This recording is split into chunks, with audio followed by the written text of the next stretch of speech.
مراقبہ تمام نیکیوں کی اصل ہے۔ مراقبہ کے بغیر کسی عمل میں اخلاص پیدا نہیں ہو سکتا۔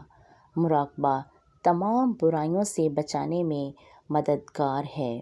مراقبہ ظلم سے بچاتا ہے۔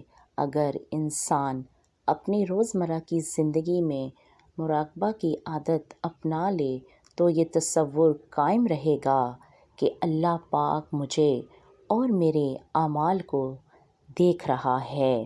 کسی نے کیا خوب کہا ہے، مٹ جائے گناہوں کا تصور ہی جہاں سے اقبال، مٹ جائے گناہوں کا تصور ہی جہاں سے اقبال، اگر ہو جائے یقین کہ اللہ دیکھ رہا ہے، بے شک کہ اللہ دیکھ رہا ہے۔